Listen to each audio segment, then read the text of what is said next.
반갑습니다. 네, 9월 셋째 주 안산동산교회 4부 런예배의 영상과 또 현장으로 함께하고 계시는 모든 성도님들 주님의 이름으로 환영하고 축복합니다.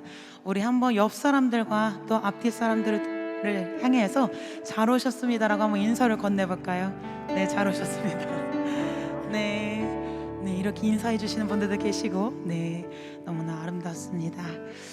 한 주간의 그 삶들이 참 치열하고 또 요동하면서 살아왔던 것 같습니다.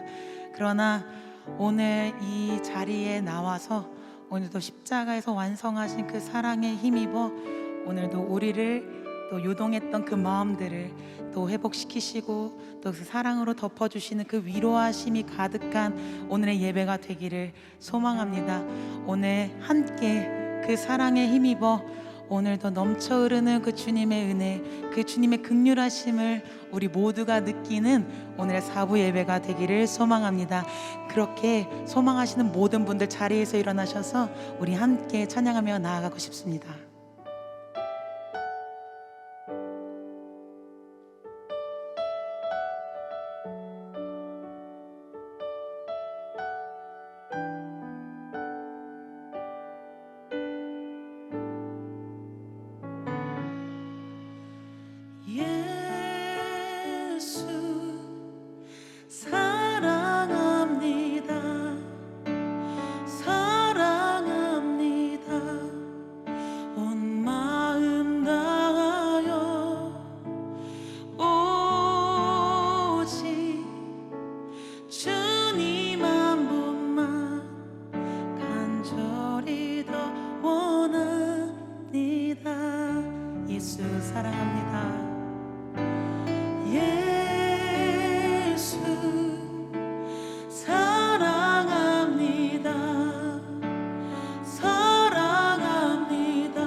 주를 찬양해 나의 맘 다해 찬양 가운데 임하시는 주 우리 맘 다해 주를 높일 때 기쁨 내 안에 흘러넘치네 주를 찬양해 주를 찬양해 나의 맘 다해 찬양 가운데 임하시는 주 우리 맘 다해 주를 높일 때 기쁨 내 안에 흘러넘치네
주님의 이름을 찬송합니다. 할렐루야.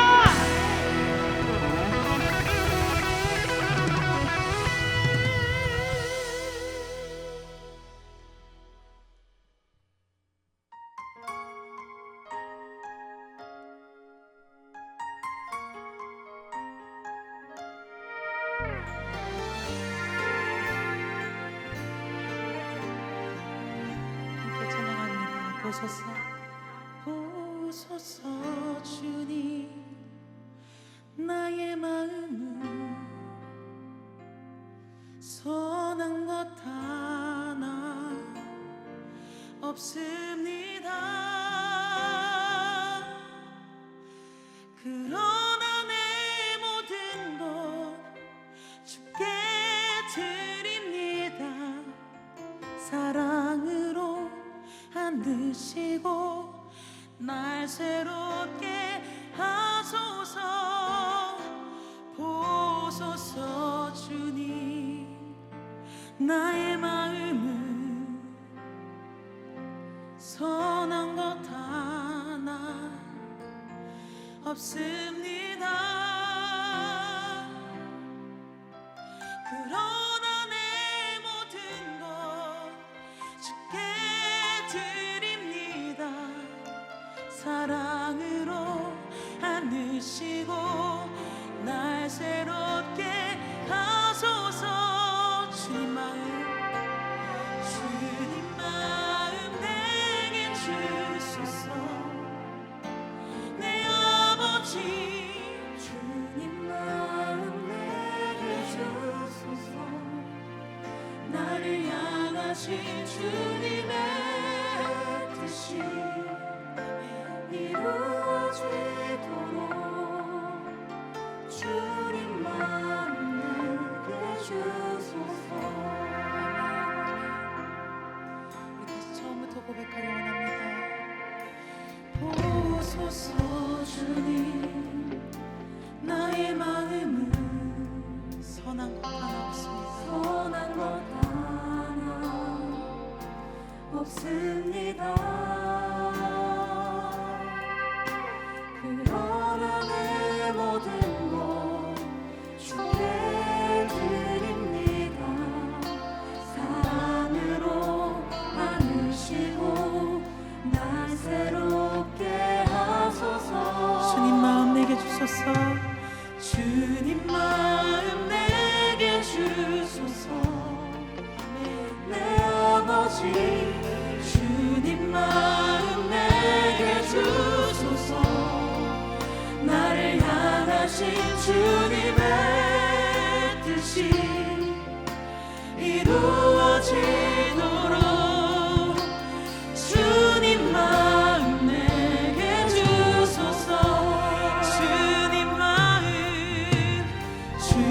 마음 내게 주소서.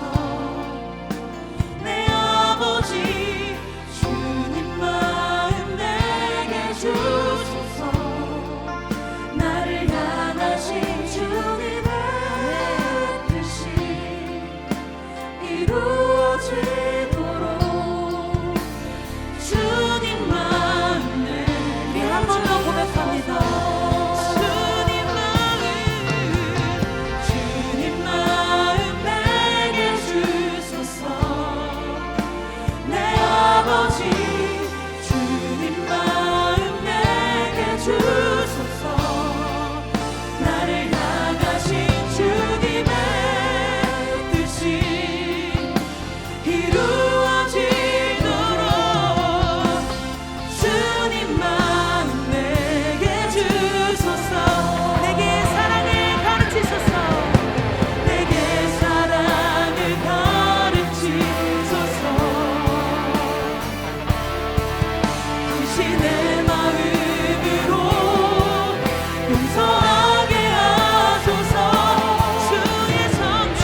하나님 감사합니다.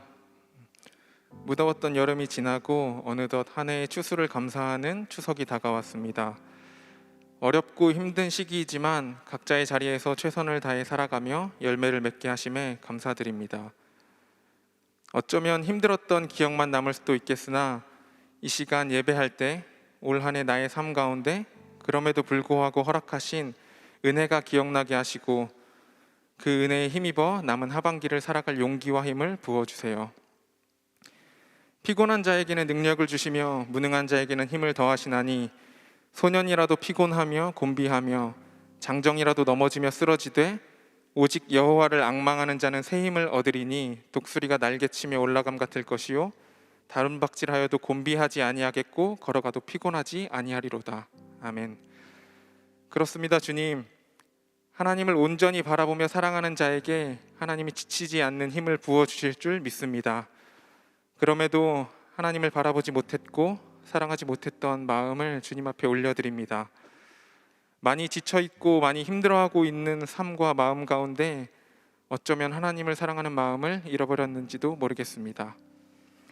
이 시간 다시 회개하며 기도하오니 다른 어떠한 것에도 주님을 사랑하는 마음을 빼앗기지 않게 하시어 나의 삶의 가장 귀한 것 오직 예수 그리스도임을 고백하는 삶이 되게 하여 주세요.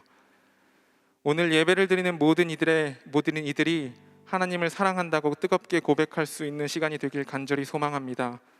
그리고 우리의 고백을 받으셔서 우리에게 그 크신 사랑을 부어주실 하나님을 기대합니다.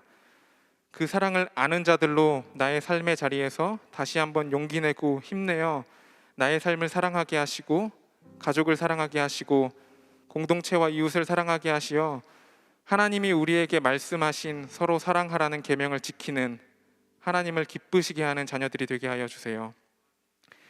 오늘의 모든 예배 순서를 주님께 올려드립니다. 김성경 담임 목사님을 통해 하나님의 말씀이 선포될 때 겸손하게 듣는 마음을 허락하여 주시고 하나님의 말씀이 우리에게 사랑으로 다가올 수 있도록 듣는 모든 이들의 마음을 만져주세요. 말씀을 전하시는 목사님과 예배를 섬기는 DS 프레이즈, 방송실 그리고 모든 사역자분들과 스태프분들에게도 하나님께서 이 예배의 시간을 통해 위로와 회복을 부어주시길 기도합니다.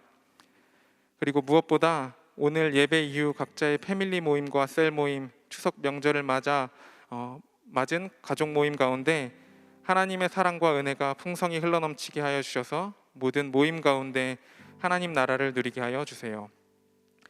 오늘도 우리 삶에 찾아와 우리를 위로하시며 격려하시고 또 용기 내 한 걸음을 내딛게 하여 주시는 주님을 찬양하며 이 모든 말씀 우리를 너무나 많이 사랑하시는 예수 그리스도의 이름으로 기도합니다. 아멘.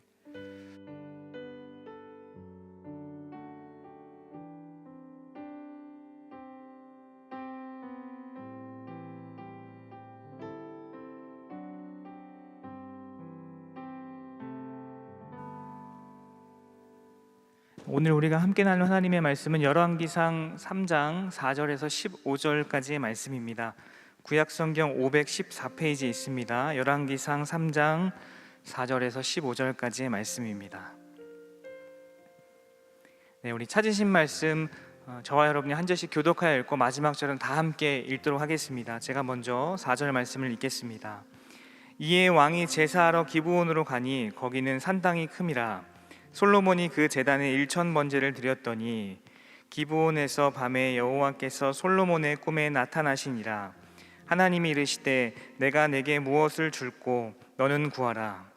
솔로몬이 이르되 주의 종 내 아버지 다윗이 성실과 공의와 정직한 마음으로 주와 함께 주 앞에서 행하심으로 주께서 그에게 큰 은혜를 베푸셨고 주께서 또 그를 위하여 이 큰 은혜를 항상 주사 오늘과 같이 그의 자리에 앉을 아들을 그에게 주셨나이다. 나의 하나님 여호와여, 주께서 종으로 종의 아버지 다윗을 대신하여 왕이 되게 하셨사오나 종은 작은 아이라 출입할 줄을 알지 못하고 주께서 택하신 백성 가운데 있나이다. 그들은 큰 백성이라 수효가 많아서 셀 수도 없고 기록할 수도 없사오니 누가 주의 이 많은 백성을 재판할 수 있사오리이까. 듣는 마음을 종에게 주사 주의 백성을 재판하여 선악을 분별하게 하옵소서. 솔로몬이 이것을 구하매 그 말씀이 주의 마음에 든지라. 이에 하나님이 그에게 이르시되 내가 이것을 구하도다. 자기를 위하여 장수하기를 구하지 아니하며 부도 구하지 아니하며 자기 원수의 생명을 멸하기도 구하지 아니하고 오직 송사를 듣고 분별하는 지혜를 구하였사오니 내가 내 말대로 하여 내게 지혜롭고 총명한 마음을 주노니 내 앞에도 너와 같은 자가 없었거니와 내 뒤에도 너와 같은 자가 일어남이 없으리라. 내가 또 내가 구하지 아니한 부귀와 영광도 내게 주노니 내 평생의 왕들 중에 너와 같은 자가 없을 것이라. 내가 만일 내 아버지 다윗이 행함같이 내 길로 행하며 내 법도와 명령을 지키면 내가 또 내 날을 길게 하리라. 솔로몬이 깨어보니 꿈이더라. 이에 예루살렘에 이르러 여호와의 언약궤 앞에 서서 번제와 감사의 제물을 드리고 모든 신하들을 위하여 잔치하였더라. 아멘. 이제 김성겸 담임사님께서 나오셔서 기브온에서 하나님을 만난 솔로몬이라는 제목으로 하나님 말씀 증거해 주시겠습니다.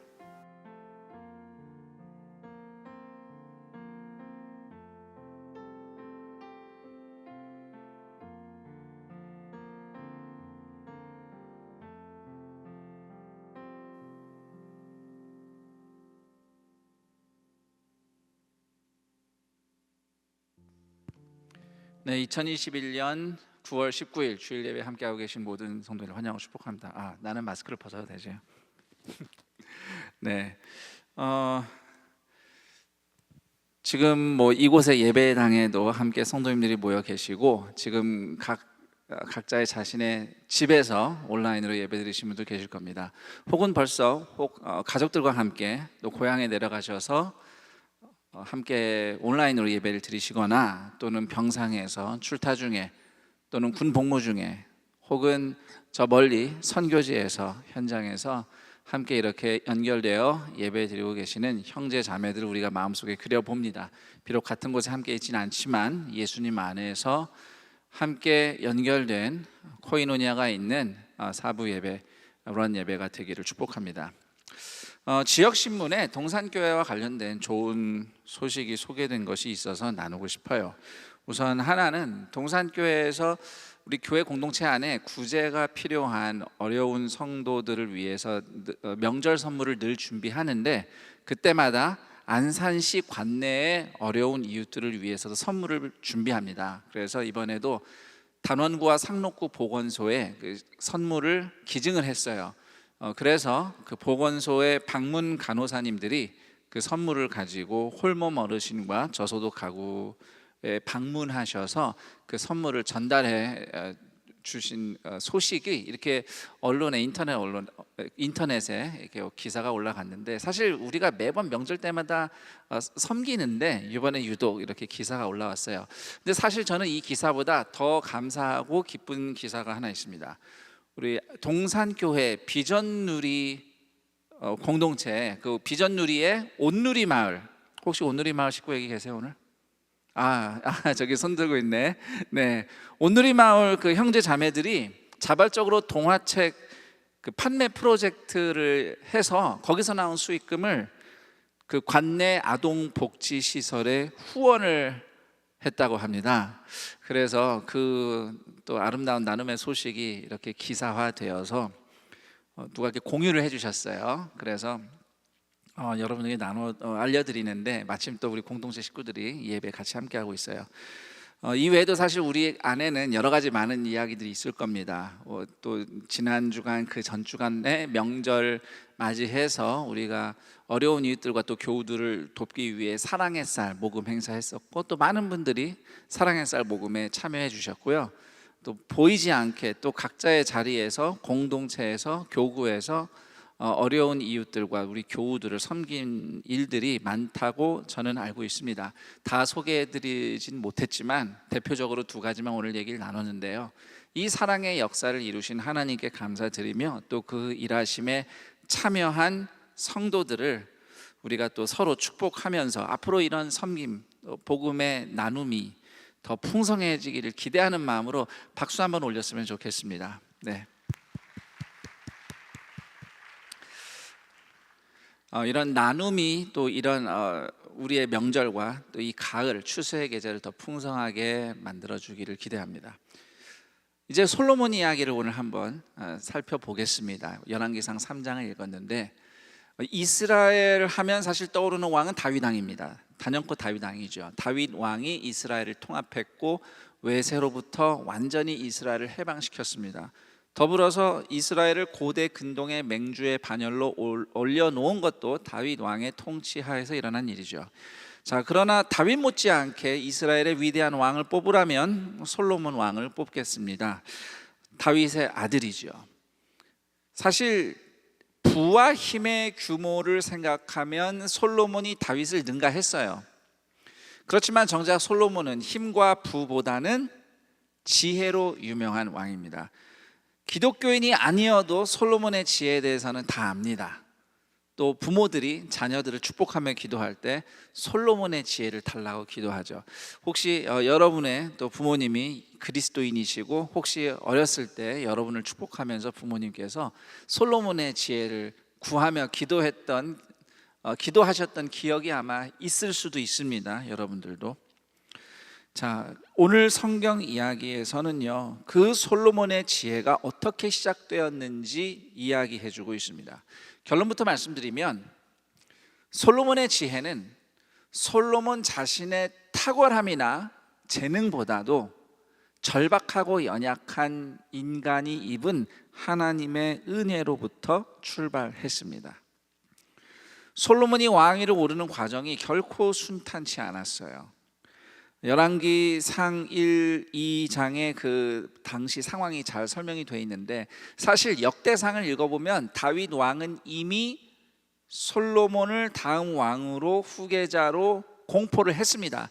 하지만 열왕기상 1, 2장을 보시면 그럼에도 솔로몬의 왕위 계승이 위태로웠던 당시의 현실을 그리고 있습니다.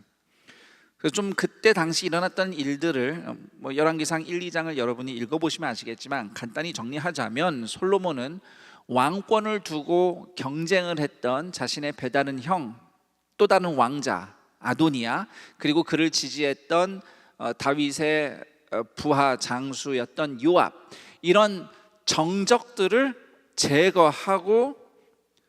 제거하면서 긴박하고 아슬아슬한 과정을 통해서 왕권을 잡게 됩니다.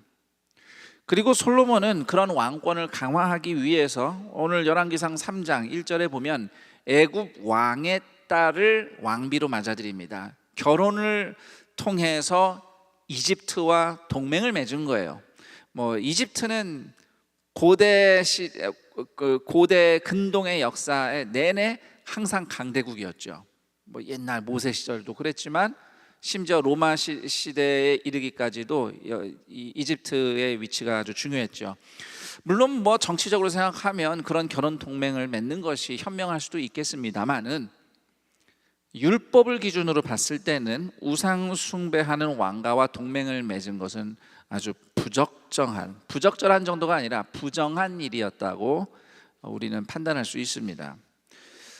그리고 솔로몬도 다른 왕들처럼 자신의 왕권을 굳히기 위해서 큰 사업을 벌입니다. 바로 토목 건축 사업입니다. 토목 사업. 왕궁을 건축하고 성전을 건축하고 예루살렘 성 벽을 확장 보강하는 공사를 벌입니다. 사실 성전 건축 같은 경우에는 이미 다윗 왕 때에 하나님이 주신 계시와 약속이 있었기 때문에 성전 건축 사업은 정당성이 있다고 하더라도, 열왕기상 1장에서 3장까지의 흐름을 봤을 때 솔로몬의 건축 사업은 자신의 왕위를 굳건하게 하기 위한 치열한 노력의 연장선상 위에 있다고 해석을 하는 것이 바람직합니다. 좋습니다. 그래서 이렇게 솔로몬이 한참 대규모 공사를 벌이고 있을 때에 공사 때문에 복잡한 예루살렘을 떠나서 기브온이라는 곳으로 갑니다. 기브온은 예루살렘에서 좀 더 이렇게 북쪽에서 약간 서쪽으로, 거의 북쪽으로 좀 올라가면 있는, 그리 멀지 않은 곳에 있는 도시입니다. 그런데 열왕기상 3장 오늘 말씀에 보면은 기브온에 산당이 있었다 이렇게 돼 있어요. 산당이라면 이스라엘이 가나안 정복하기 전부터 가나안 주민들이 자신들의 신에게 제사를 지낼 때 사용했던 제단터 또는 신전이라고 이해하시면 됩니다. 그런데 이스라엘 사람들도 이후에 산당을 이용해서 하나님께 예배를 드리곤 했어요. 그래서 열왕기상에서 솔로몬이 기브온 산당에 갔다라고 적고 있는데 역대기를 보면, 역대하 1장을 보면 기브온에 성막이 있었다는 보충 설명이 있기도 합니다. 자, 어쨌든 솔로몬은 지금 예루살렘에, 물론 예루살렘에 언약궤가 있지만 우리 지난 주일에 들었던 것처럼 다윗이 언약궤를 가지고 예루살렘에 왔죠. 다윗의 장막이 있지만 그 앞에서 솔로몬이 1천 번제를 드리고 싶은데 예루살렘은 너무 비좁은 거예요. 그래서 기브온으로 내려가서 거기서 예배를 드렸습니다. 자, 이제 1천 번제, 일단 기본적으로 번제예요. 번제를 1000번 드린 겁니다. 번제는 희생 제물을 제단 위에 올려놓고 통째로 불태워서 하나님께 드리는 겁니다. 다 드리는 거예요. 이런 희생 제사를 1000번을 합니다. 그래서 1천 번제예요. 정말 어마어마한 희생 예물을 하나님께 바친 거죠. 이 엄청난 예물을 하나님께 드린 솔로몬의 마음은 도대체 어떤 마음이었는가? 절박함이라고 말씀드리고 싶습니다. 절박함. 절박해서 1천 번제를 드렸어요. 오늘날도 절박한 문제가 있는 성도들이 기간을 정하거나 또는 헌금을 작정하면서 기도를 하는 성도들이 있습니다. 마찬가지로 솔로몬도 지금 뭔가 절박하기 때문에 하나님께 매달리면서 예배하면서 1천 번제를 드린 거예요. 왜, 무엇이 솔로몬을 절박하게 만들었는가? 그 내용은 1천 번제를 마친 날 밤 꿈에 나타나신 하나님과 솔로몬의 대화에서 드러납니다. 솔로몬의 꿈에 나타나신 하나님께서 질문을 하셨어요. 내가 네게 무엇을 줄고 너는 구하라. 자, 하나님이 솔로몬의 마음이나 솔로몬의 소원을 전혀 모르셔서 질문했다고 생각하지는 않습니다. 다 아실 텐데 굳이 질문하셔요. 솔로몬의 입으로 고백하는 걸 하나님께서 확인하고 싶으신 겁니다. 때때로 성경을 읽다 보면 하나님이 뻔히 다 아시면서 질문하시는 경우를 봅니다. 아담이 하나님 말씀 어기고 숨었을 때, 또는 가인이 아벨을 살인하고 안매장하고 모른 척하고 있을 때, 이럴 때 하나님이 질문하시죠. 모르셔서 하신 게 아니에요. 고백할 기회를 주시는 겁니다. 나중에 예수님이 제자들에게도 그렇게 때때로 질문을 하십니다. 그만큼 우리가 하나님과 교제하면서 우리 입으로 고백하는 게 중요하다는 거예요. 하나님과의 관계에서. 자, 하나님이 솔로몬에게 질문을 하셨어요. 그러자 솔로몬이 가장 먼저 하나님께 말씀드린 것은 하나님께 입은 은혜가 크다는 고백이에요. 6절에 보면 큰 은혜를 2번이나 언급하는데 6절을 잘 읽으면 흥미롭습니다. 솔로몬은 여기서 절대로 내가 은혜를 입었다고 말하지 않습니다. 정확하게 말하면 아버지 다윗 왕이 은혜를 입었다고 얘기합니다.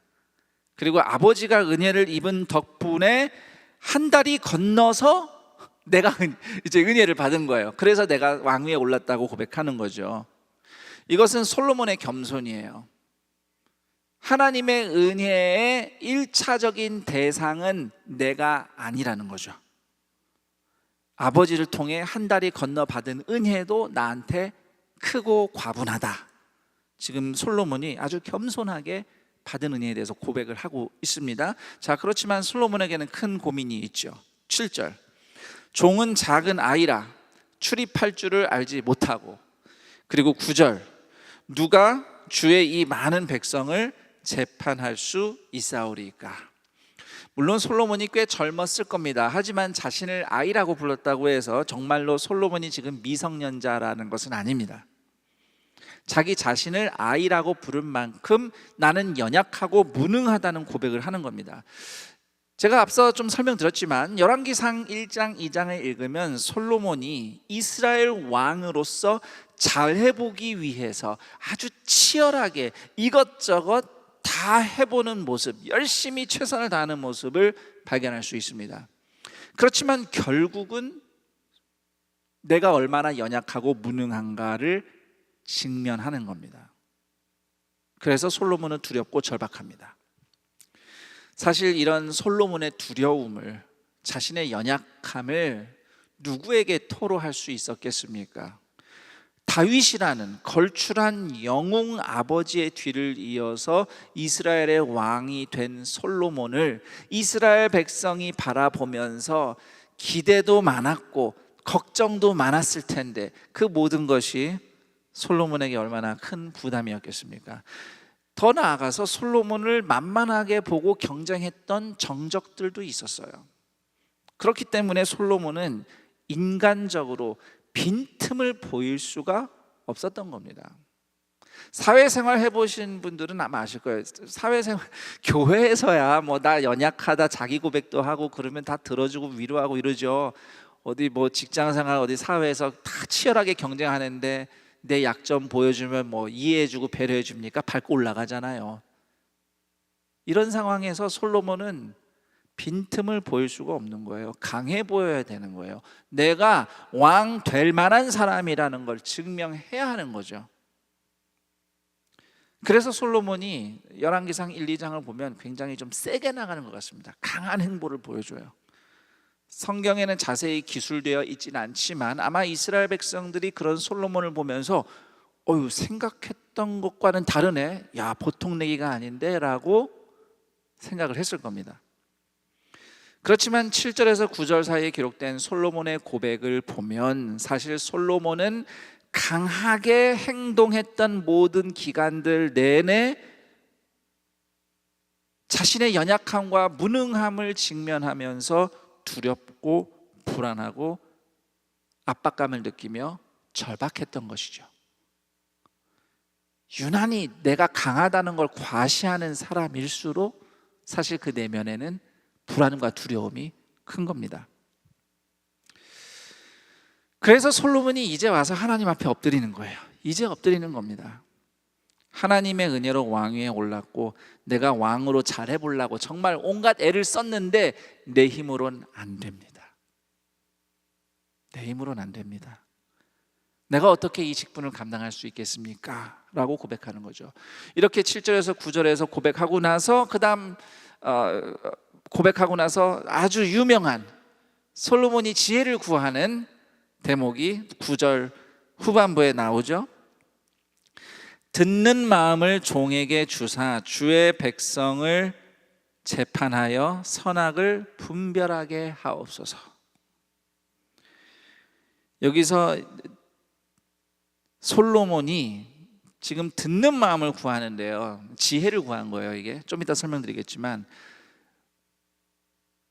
솔로몬이 정확하게 짚은 게 있습니다. 이스라엘 왕은 군림하는 통치자가 아니에요. 이스라엘 왕은 하나님의 백성을 위탁받아서 돌보고 섬기는 목자예요. 이스라엘 백성이 하나님의 뜻 가운데 잘 살아갈 수 있도록 분별하고 때때로 판결하고 결정하고 책임지는 종이라는 거죠. 이것을 솔로몬이 제대로 간파했기 때문에 이 직분은 내 힘으로 감당할 게 아닙니다 라고 깨닫고 하나님께 듣는 마음을 달라고 구한 겁니다.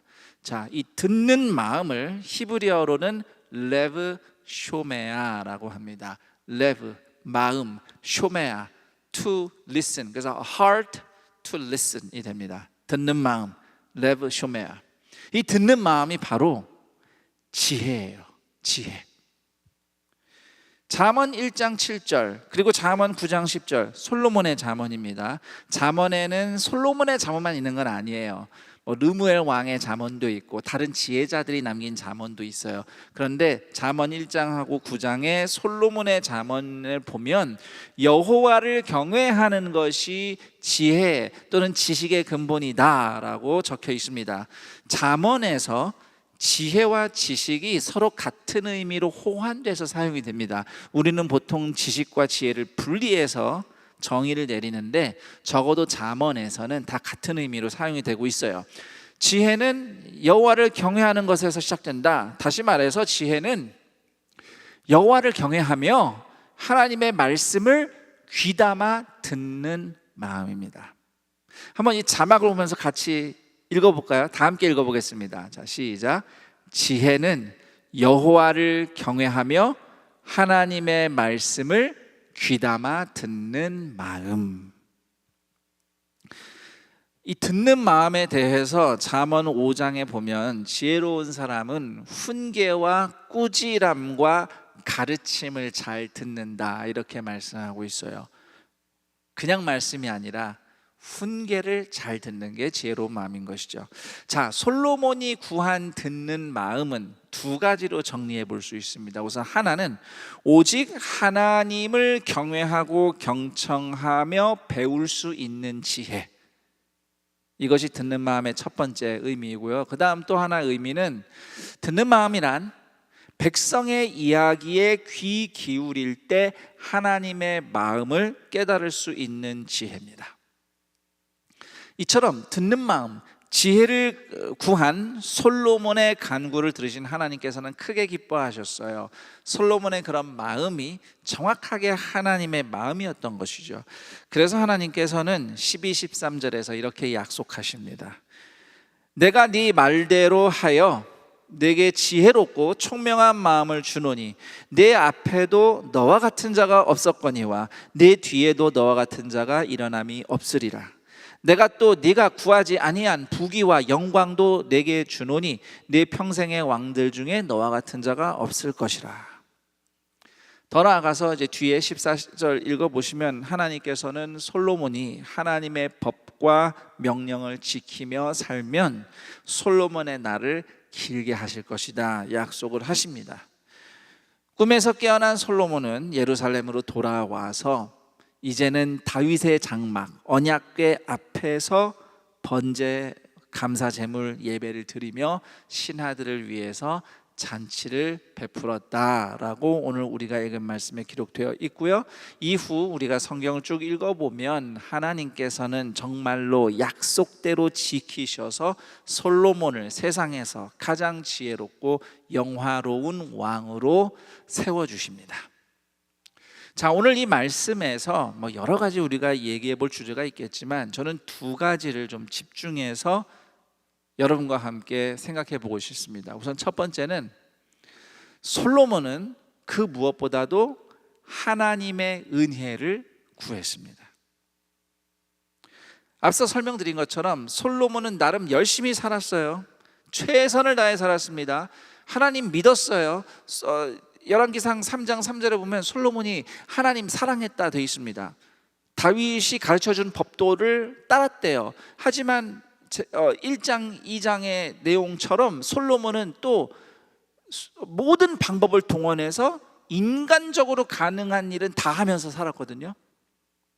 오늘 우리의 모습이랑 비슷하죠. 우리가 예수를 믿는 사람으로 믿음으로 살지만 동시에 우리가 할 수 있는 건 다 하면서 최선을 다해서 산단 말입니다. 인간적으로 가능한 삶을 살고 있어요. 그런데 결국 그러다가 벽을 만납니다. 그리고 벽 앞에서 깨닫게 되죠.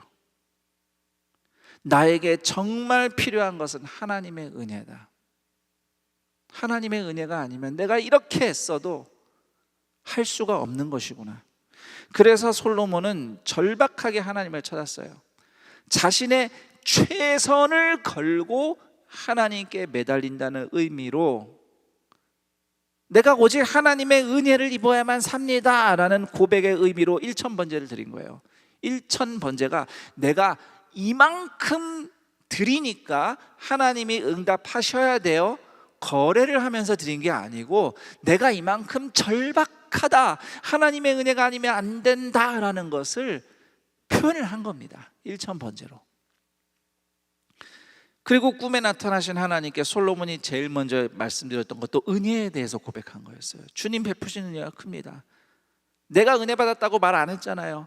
아버지가 받은 은혜 나도 나누어 받았다. 솔로몬은 자기 자신을 은혜를 받을 대상으로 얘기도 안 했어요. 그런데 그 은혜를 나도 나누어 받았다고 고백하는 거죠. 우리가 은혜라는 말을 종종 씁니다만 사실 내심 우리 마음속으로는 내가 잘해서 그렇지, 내가 열심히 했으니까 하나님이 보상해 주신 것이지 또 하나님이 갚아 주셔야지라고 생각하지는 않았는가 한번 질문해 보았으면 합니다. 내 정성을 봐서 하나님이 주셨다? 그것은 은혜가 아닙니다. 은혜는 받을 자격이 없는데 받는 선물이에요. 사실 받을 자격이 없다라는 말도 정확하지 않아요. 더 정확하게 말하면 내가 은혜를 입으면 옳지 않아요. 옳은 일이 아닌 거예요. 자격이 없는 것보다 더 심각한 상태입니다. 우리가 그런 죄인이에요. 하나님께 은혜를 받을 만한 구석이 있어서 은혜를 받은 게 아니라니까요. 성경이 우리를 죄인이라고 할 때는요, 하나님의 기준으로 볼 땐 우리가 용서나 은혜를 받으면 그건 안 되는 일인 거예요. 그건 옳지 않은 일이에요. 그건 불의한 일이에요. 그럼에도 하나님이 은혜를 나에게 베푸셨다. 이것이 은혜를 고백하는 심정인 겁니다. 그 대표적인 사례가 바로 마가복음 7장 이야기입니다. 예수님께서 오늘날 레바논 지역이죠. 그 수로보니게라고 성경에 기록되어 있는데 그 지역을 예수님이 방문하셨을 때 거기는 이방 땅이잖아요. 거기에 사는 사람들을 유대인들은 헬라인이라고 불렀죠. 헬라인 여자 한 명이 예수님께 찾아와서 귀신 들린 내 딸을 고쳐달라고 부탁합니다. 그러면 자비로우시고 사랑 많으신 예수님, 긍휼 많으신 예수님이 아이 그래 불쌍하다 하고 고쳐주셔야 되잖아요. 그런데 예수님이 그때 그 여자에게 자녀에게 줄 음식을 개한테 던져줄 수는 없다고, 그 헬라인 여자를 개 취급하시듯이 정말 모욕적으로 들리는 말씀까지 하시면서 그 여자의 간청을 거절하십니다. 이 부분에 대해서는 여러 가지 해석들이 있어요. 그런데 제가 생각하는 예수님의 마음은 이런 겁니다. 예수님은 이 여자가 어떤 대답을 할지 이미 알고 계셨어요.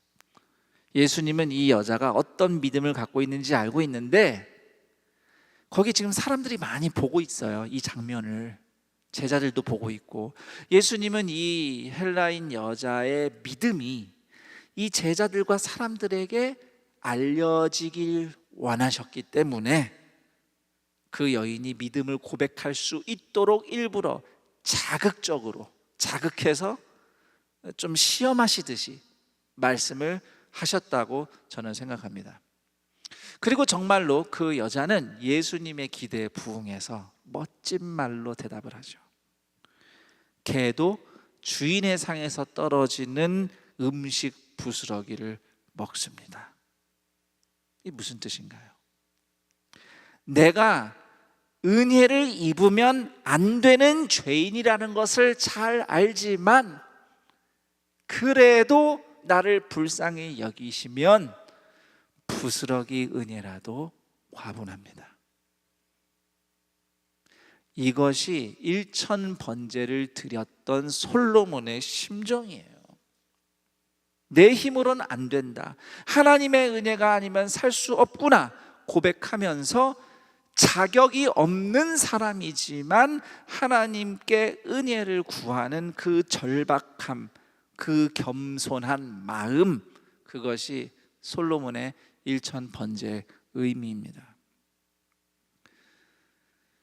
혹시라도 뭐가 잘 되고 좋고 만족스러운 잡동사니가 인생에 많으면 그 잡동사니 속에 십자가가 가려져서 내가 어떤 은혜를 입었는지 보지를 못할 때가 많아요.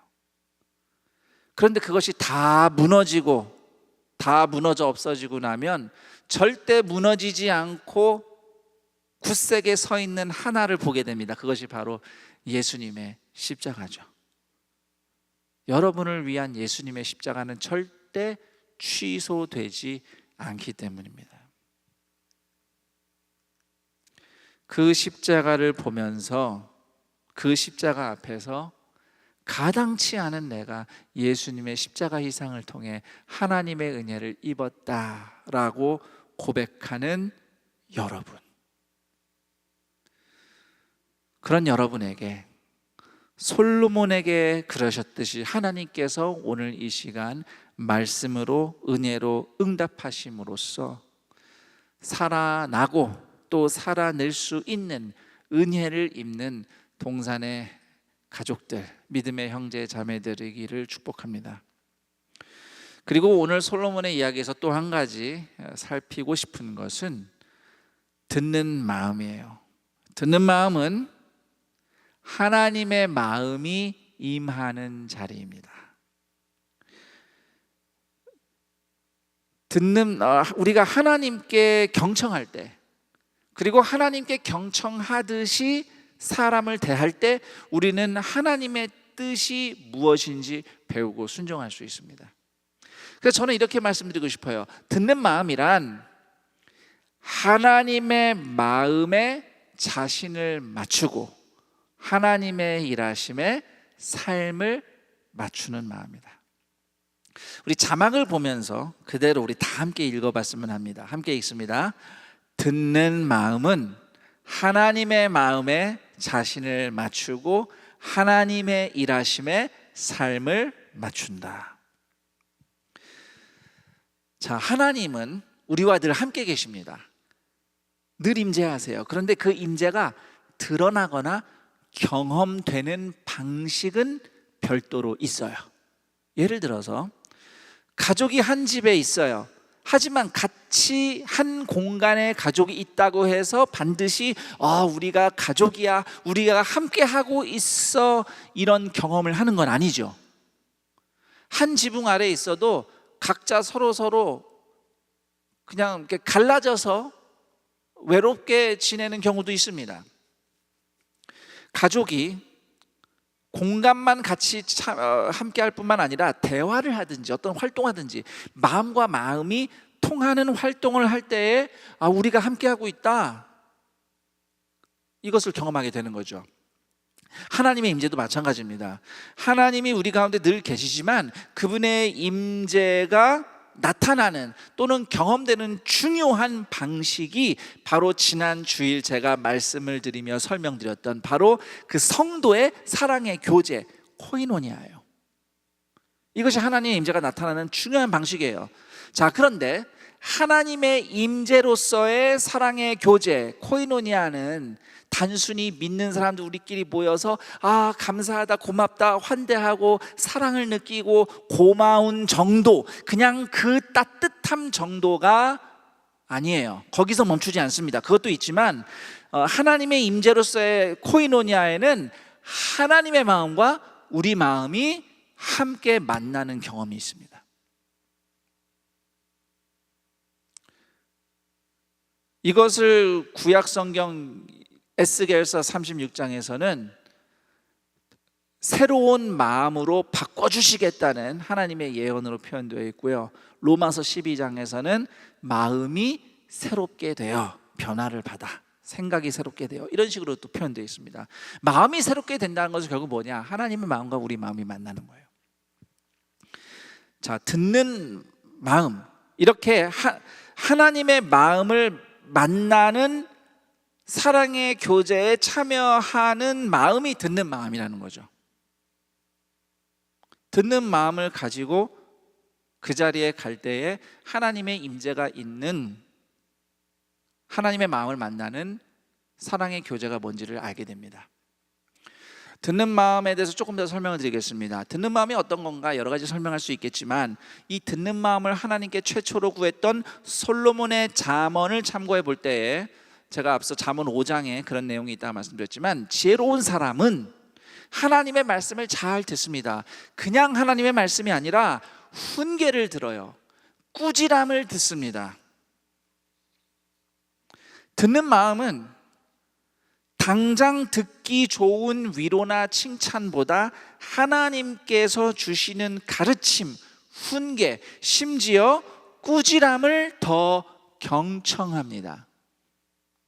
그렇게 나를 가르쳐 주시고 고쳐 주시는 하나님의 말씀을 듣는 마음에 하나님의 마음이 임하는 겁니다. 그리고 사람들과 대화할 때도 마찬가지예요. 사람들에게 이야기를 들을 때도 하나님께 듣고 배우는 시간이 될 수 있습니다. 하나님이 내게 베푸신 긍휼이 무엇인지 생각하면서 누군가의 말을 잘 들을 때에 그 사람을 향한 하나님의 마음을 깨닫게 되고, 그래서 어떤 말과 행동으로 하나님께 순종할지 분별하게 되는 거예요. 솔로몬이 이 마음을 구한 거예요. 백성을 재판해야 되는데 단순히 옳고 그름을 판단하는 차원이 아니라 하나님의 마음을 알길 원한 거죠. 하나님의 긍휼을 가지고 백성의 이야기를 들을 때 그 백성을 향한 하나님의 마음이 깨달아지니까 판결을 할 수 있는 거예요. 그 대표적인 판결이 아이 하나 가지고 엄마 둘이 와서 자기 아기가 맞다고 우길 때 그 솔로몬의 판결에는 사실 하나님의 긍휼하심이 있는 겁니다. 자, 이렇게 사람들에게 듣는 순간도 하나님의 뜻을 깨닫는 시간이 되는 거예요. 또 이런 경우도 있습니다. 대화하다 보면 누군가가 내 연약함과 내 실수에 대해서 말을 합니다.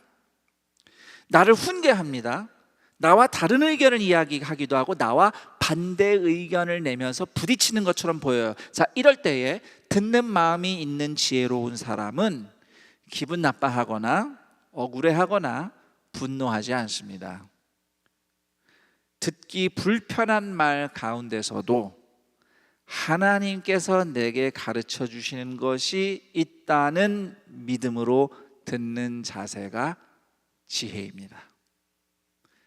저를 따라해 볼까요? 듣기 불편한 말 가운데서도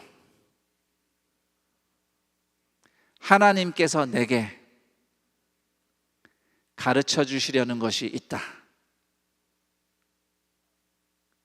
이 듣는 마음을 가진 지혜로운 분들이 바로 이 시간 함께하는 동산의 예배자들이기를 축복합니다. 사실 잘 듣는다는 게 쉬운 일이 아니에요. 제가 지금 듣는 얘기하지만 저 잘 듣지 못하는 사람 중에 한 사람입니다. 인간은 아무리 잘 들으려고 해도 잘못 들을 수밖에 없어요. 왜? 인간의 마음과 생각은 왜곡되어 있기 때문에, 완벽하지 않기 때문이에요. 하나님의 말씀은 완벽한데 내 마음과 생각과 귀가 완벽하지 않으니까 듣긴 들어도 부족하게 들을 수밖에 없어요. 목사가 지금 설교를 전하는데 나름 이 말씀을 듣고 읽으며 준비한 설교를 전합니다. 제가 지금 확신을 가지고 설교를 전하지만 이 설교가 100%라고 장담할 수 없어요. 왜냐하면 내가 100% 들을 수 있는 인간이 아니기 때문이죠. 그래서 저도 겸손해야 되는 겁니다.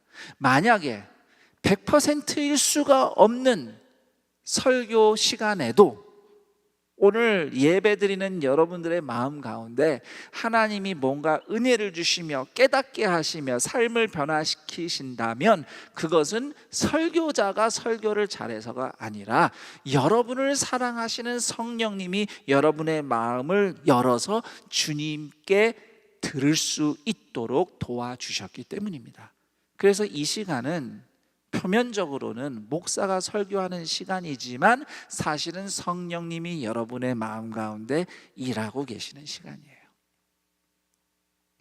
하나님의 말씀도 잘 못 알아듣는데 사람의 말도 잘 못 알아들어요. 사람의 말도. 사실 우리가 대화를 하다 보면 상대방의 말이 다 옳은 것은 아니에요. 내 말도 다 옳지는 않지만 상대방의 말도 다 옳은 것은 아니에요. 너무 주눅 들을 필요 없습니다. 상대방 목소리가 아무리 커도. 또 상대방이 옳은 말을 하더라도 내가 그 말을 100% 이해할 수가 없어요. 어느 정도는 하겠죠. 완벽하게 이해는 못합니다.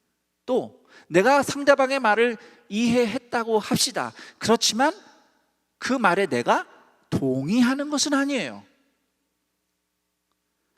이렇게 듣는다는 것은 참 복잡하고 어려운 활동입니다. 그렇지만 그 말 중에 한마디라도 내 마음에 일리가 있는 말이다. 하나님이 나한테 이거 생각해 보라고 가르쳐 주시는가 보다라는 생각이 우리 마음에 일어날 때 우리는 주님 앞에서 겸손히 배울 수 있고, 이 듣는 마음에 하나님의 마음이 임하는 겁니다. 그렇게 들으면서 깨닫는 그 순간이 하나님 마음이 임하는 순간이고, 그것이 하나님의 임재를 경험하는 삶의 중요한 일부인 것입니다. 제가 솔로몬의 일천 번제와 듣는 마음, 이 두 가지 은혜를 구하는 것에 대해서 말씀드렸는데, 일천 번제 얘기를 조금 더 해볼게요. 이제 설교를 마무리하면서 솔로몬의 일천 번제를 다시 생각해 보면, 솔로몬은 일천 번제 희생을 통해서 하나님의 은혜를 구하는 자리로 나갔습니다. 그런데 우리는 일천 번제와 비교할 수 없는 큰 희생을 치르신 예수님의 십자가를 통해서 하나님의 은혜를 입는 자리로 나갑니다. 솔로몬의 일천 번제가 하나님의 은혜를 구하는 솔로몬의 간절함의 표현이었다면, 예수님의 십자가 희생은 그런 우리에게 은혜를, 용서를 베풀고자 하시는, 우리를 구원하고자 하시는 하나님의 간절함의 사랑의 역사입니다. 이 예수님의 십자가는 나 같은 죄인에게 은혜를 베푸시는 하나님의 변치 않는 사랑이에요. 그 은혜를 알면 우리는 날마다 하나님 나라의 잔치를 경험할 수 있습니다. 잠언 15장 15절에 보면 이런 말씀이 있어요. 고난받는 자는 그날이 다 험악하나 마음이 즐거운 자는 항상 잔치하느니라. 고난과 어려움 때문에 삶이 험악하다고 느껴질지라도 예수님의 십자가 앞에서 하나님이 내게 베푸신 은혜가 무엇인지 기억하며 기뻐하는 마음이라면, 그 마음이라면 삶의 모든 순간은 하나님의 은혜의 순간으로 바뀌고 인생을 잔치하듯이 살 수 있습니다. 저는 이것이 고난받는 자는 비록 험악한 삶을 살지만 마음이 즐거우면 잔치할 수 있다는 말씀의 의미라고 생각합니다. 모든 상황에서 예수님의 사랑을 듣는 마음에, 그런 여러분의 듣는 마음에 은혜의 잔치가 열리고, 또 그 마음으로 순종하는 여러분의 하루하루가 하나님 나라 잔치가 되기를, 그렇게 하나님 나라의 뜻이, 그분의 기쁨이 이루어지는 여러분의 인생이 되기를 주님의 이름으로 축원합니다. 자, 오늘 이 말씀이 여러분에게는 어떻게 다가오고 있습니까? 솔로몬의 이야기, 성경 말씀이 여러분에게 하나님은 어떤 분이시며 나는 어떤 존재이며 내가 하나님께 어떤 은혜를 입었으며 나에게 가장 필요한 것이 무엇인지, 하나님이 나를 어떤 길로 초대하시는지 깨닫게 됩니까? 한번 생각해 보시기 바랍니다. 이 시간 우리가 말씀을 통해 들은 것, 깨닫는 것으로 기도할 때에 여러분의 기도를 돕기 위해서 질문 2개를 준비했는데요, 이 질문도 여러분의 기도에 도움이 되길 바랍니다. 첫 번째 질문은, 나는 솔로몬처럼 겸손한 절박함을 가지고 하나님의 은혜를 구하는가? 라는 질문입니다. 물론 다 은혜가 필요하다고 고백을 하는데 정말 그런지 질문해 보자는 거죠. 적당한 내 능력과 내 수고, 내 공로, 내 자랑을 근거로 하나님께 보상과 축복을 요구하고 있는 것은 아닌가? 정말 절박해서 고통스럽지만 그 가운데 오히려 하나님의 은혜의 보좌 앞으로 나를 부르시는 예수님의 사랑을 발견할 수 있는가? 내 인생이 광야 같다면, 광야에 아무것도 없잖아요. 아무것도 없기 때문에 하나님이 더 잘 보일 수도 있습니다. 그 은혜를 나는 정말 가장 그리고 최선으로 구하는가 질문하며 그 은혜를 구하며 기도했으면 합니다. 그리고 두 번째 질문은 하나님께 듣는 마음으로 대할 사람은 누구인가?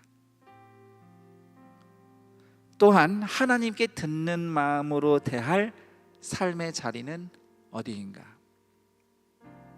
어떤 상황에서든 누구를 만나든 하나님께 듣는다는 마음으로 대할 때 여러분의 삶에 어떤 변화가 일어날 것 같습니까? 지금 여러분이 처해 있는 삶의 상황들, 또 인간관계, 그런 것들을 주님 앞에 고백하면서 그 모든 자리가 듣는 마음으로 살아가는 자리 되게 하시고, 듣는 마음 가운데 하나님의 마음이 임하는 역사를 나에게 베풀어 주소서, 이렇게 기도했으면 합니다. 자, 먼저 첫 번째 기도 질문을 가지고 같이 기도하겠습니다. 나는 솔로몬처럼 겸손한 절박함을 가지고 하나님의 은혜를 구하고 있는가? 우리 함께 기도하겠습니다. 하나님 아버지, 감사합니다.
이어서 기도할 때에 하나님께 듣는 마음을 주옵소서. 내가 듣는 마음으로 그 사람들을 만나겠습니다.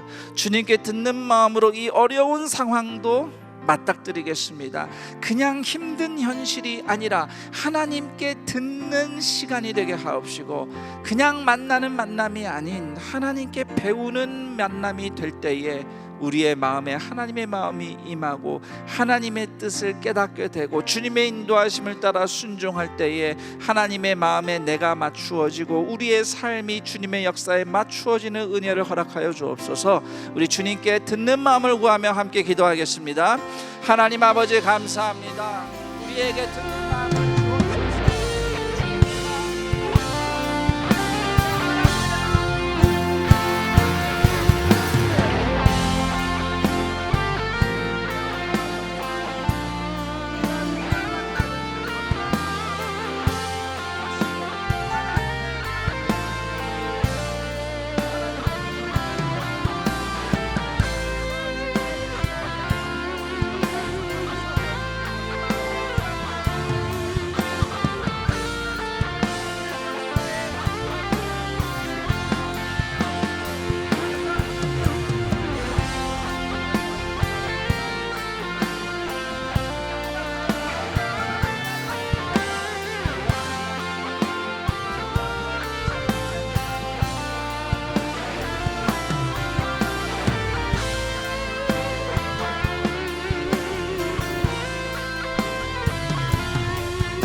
고백하기 원합니다.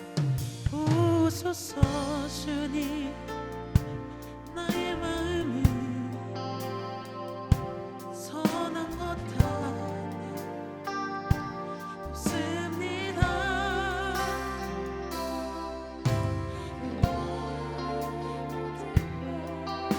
주께 드립니다. 사랑으로 안으시고 다시 한번 고백하기 원합니다. 보소서 주님, 나의 마음은 선한 것 하나 없습니다. 그러나 내 모든 것 주께 드립니다. 사랑으로 안으시고 주님 마음 내게 주소서. 주님 마음 내게 주소서. 내 아버지 주님 마음 내게 주소서. 나를 향하신 주님의 뜻이 이루어지도록 주님 마음 내게. 우리 한 번 더 찬양합시다. 주님 마음 내게 주소서. 주님 마음 내게 주소서. 내 아버지 주님 마음 내게 주소서. 나를 향하신 주님의 뜻이 이루어지도록 주님 마음 내게 주소서. 내게 사랑을 가르치소서. 내게 사랑을 가르치소서. 당신의 마음으로 용서하게 하소서.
하나님 아버지 감사합니다. 하나님의 은혜를 간절히 구하는 그 절박한 심정의 일천번제를 훨씬 뛰어넘는, 그와 비교할 수 없는 예수님의 십자가 희생이 우리를 구원하시고 은혜 베푸시고자 하시는 하나님의 간절한 사랑임을 다시 한번 말씀을 통해 깨달으며 그 은혜의 보좌 앞으로 나아갑니다. 우리의 어떠함을, 우리의 어쩔 수 없음을 뛰어넘으시는, 결코 취소되지 않는 예수님의 십자가 사랑이 오늘 때때로 고난으로 인하여 험악한 인생을 산다고 한탄하며 괴로워하며 힘들어할 수밖에 없는 수많은 주님의 자녀들의 인생 현장 가운데, 그럼에도 변치 않는 하나님의 사랑 반드시 살아내고 살아나게 하실 십자가의 은혜로 주님 찾아와 주셔서, 무엇보다 주님의 은혜가 아니면 안 된다고, 하나님의 은혜만이 내가 살 길이라고 주님을 찾는 모든 자들이 오늘 이 시간 성령의 은혜로 살아나고 살아낼 힘을 얻게 하여 주옵소서. 우리가 비록 험한 인생을 살아가지만, 그러나 우리의 마음에 듣는 마음이 주어지고 하나님의 마음이 듣는 마음 가운데 임할 때에 우리는 거기서부터 하나님 나라의 잔치를 누릴 것입니다. 그곳이 광야일지언정 그곳에서 하나님과 함께 잔치를 누릴 수 있는 마음을 소유한 동산의 가족들이 되게 하시고, 그 마음으로 비록 광야 같은 인생 한복판에서 주님과 함께 동행하는 곳마다 하나님의 나라 잔치가, 역사가 나타나는 주님의 사람들 되게 하옵소서.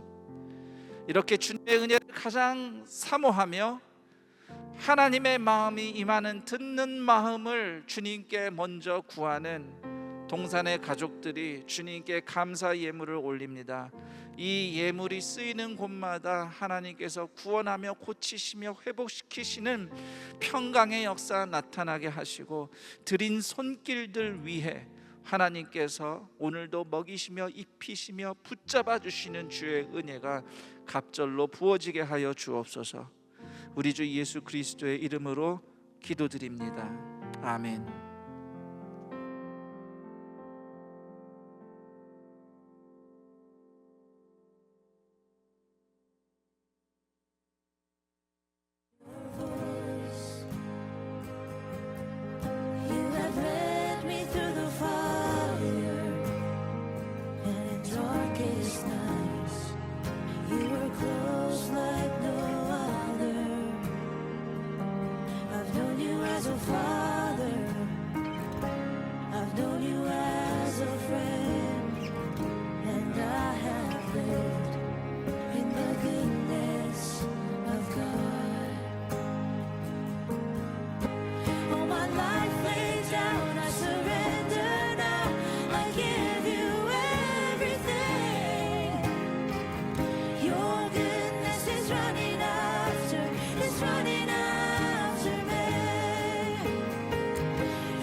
네, 영상에서 보신 것과 같이 대학교구 비전누리 찬양팀 서렌더에서 함께 예배를 섬길 예배자들을 모집합니다. 서렌더는 대학교구의 모든 비전누리 예배를 섬기고 있습니다. 악기, 콰이어, 파워댄스, 깃발, PPT, 엔지니어 총 6개의 팀 모두 모집하고 있으니 적극적으로 지원해 주시기 바랍니다. 모집은 9월 23일 목요일 오후 10시까지이고요. 자세한 사항은 마을 간사님들께 문의해 주시기 바랍니다. 하나님의 사랑과 비전이 흘러가는 4부 언예배 현장에서 그리고 온라인으로 함께 하시는 모든 성도님들 주님 이름으로 환영하고 축복합니다. 교회 소식을 전해드리겠습니다. 교회 소식은 주보와 교회 홈페이지를 참고해 주시기 바랍니다. 먼저 동산교회 예배를 드리시면서 등록하기를 원하시는 분들은 지금 나가는 이 번호로 연락을 주시면 교회와 등록에 대한 안내를 드리도록 하겠습니다. 동산의 가족이 되신 모든 분들을 진심으로 환영하고 축복합니다. 9월 26일 다음 주일입니다. 본당 1부부터 4부 예배까지 예배 시에 학습, 입교, 세례식이 진행됩니다. 문답교육은 교구 및 부서별 온라인 교육으로 진행되고요. 9월 20일 토요일에 문답식이 진행됩니다. 자세한 사항은 교역자에게 문의하시기 바랍니다. 추석 연휴 안내드립니다. 추석 가정예배 모금은 주보 이면 및 홈페이지를 참고하시기 바랍니다. 9월 20일 월요 중보 기도회는 각 처소에서 기도하므로, 그리고 9월 22일 연합 수요 기도회는 본당과 학교 예배당에서 오전 10시 낮 기도회만 드립니다. 하절기 간편복 시행은 이번 주간으로 종료합니다. 김아람 목사님께서 시흥시 목감 신도시의 동산교회 16번째 분립 개척교회인 우리 동산교회를 개척합니다. 개척을 위한 준비 기도회가 9월 25일 토요일입니다. 오후 6시부터 온라인과 오프라인으로 동시에 진행됩니다. 개척에 동참하실 분들과 기도로 후원하실 분들의 적극적인 참여를 부탁드립니다. 복습하기를 통해 생명의 떡을 나누는 복덕방이 10월 24일까지 진행됩니다. 복덕방 홈페이지에 각 시즌별로 날마다 올라오는 말씀 길잡이, 또 그리고 그림 성경, 오디오 성경 등을 통해서 함께 참여해 주시고 무엇보다 은혜의 한 줄도 꼭 남겨주시기 바랍니다. 지금 안내되는 QR코드를 통해서 오픈 카톡방에 참여하시면 서로 격려하며 함께 말씀을 읽으실 수 있습니다. 우리 성도님들의 많은 참여를 부탁드립니다. 큰숨 맑은 샘 10월호가 발행되었습니다. 안내되는 판매처를 통해서 구매하시고 풍성한 말씀의 은혜를 누리시기 바랍니다. 비전팜 취약팀과 비전 힐키즈 미취학팀에서 온라인 양육 학교를 진행합니다. 취약팀에서는 유년부 가스펠 투어, 초등부 큐티학교, 소년부 세계관 학교로, 그리고 미취학팀은 아기학교와 유치학교로 진행됩니다. 대상 및 접수 방법을 비롯한 자세한 사항은 주보와 홈페이지를 참고하시기 바랍니다. 마지막으로 코로나19 예방을 위한 안산 동산교회 공지를 안내드립니다. 이 사항은 10월 3일까지 안 하고요. 상황에 따라 변동될 수 있습니다. 주일 1부, 2부, 3부, 4부, 5부 예배는 본당과 학교 예배당에서 현장 예배 99명 제한으로 드리며 인터넷 생중계로 동시에 진행합니다. 현장 예배 온라인 신청은 매주 화요일 오후 2시부터 교회 홈페이지를 통해 신청할 수 있습니다. 예배에 참석하는 성도님들께서는 방역 지침을 잘 지켜주시고 교역자의 안내를 따라서 지정된 좌석에 앉아주시기 바랍니다. 주일 예배 외에 다른 예배 관련된 공지사항을 참고해 주시기 바라고요. 교회에서는 성도님들의 안전을 위해서 최선을 다해서 필요한 조치를 다 하고 있습니다. 하나님의 인도하심 안에서 이 어려운 시기를 슬기롭게 잘 극복해 나갈 수 있도록 적극적인 참여와 기도를 부탁드립니다.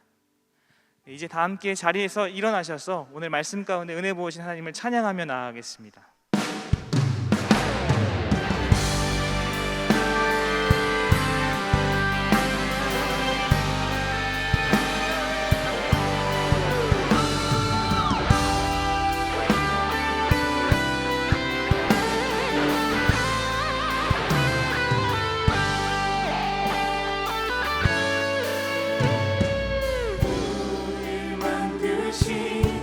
하늘 아버지의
이제 주님이 가르치신 기도로 믿음의 고백을 선포하며 나가십니다.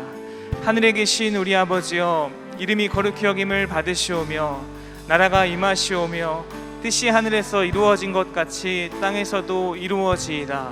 오늘 우리에게 일용할 양식을 주시옵고 우리가 우리에게 죄 지은 자를 사하여 준 것 같이 우리 죄를 사하여 주시옵고 우리를 시험에 들게 하지 마시옵고 다만 악에서 구하시옵소서. 나라와 권세와 영광이 아버지께 영원히 있사옵나이다. 아멘. 우리 함께 축복하면서 서로를 바라보며 찬양하겠습니다. 서로 사랑하라 서로 사랑하라 서로 사랑하라 서로 사랑하라 서로 사랑하라 서로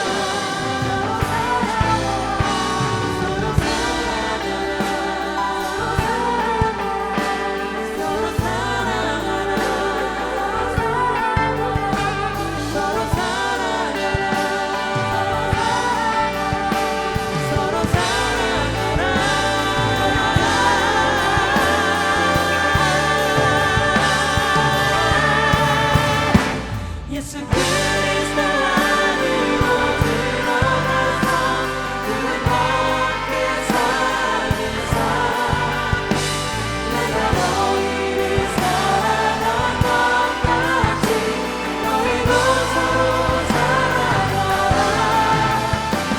예수 그리스도 안으로 들어가서 영원히 함께 사는 삶 우리에게 허락된 참 생명 하늘 아버지의 고인원이야.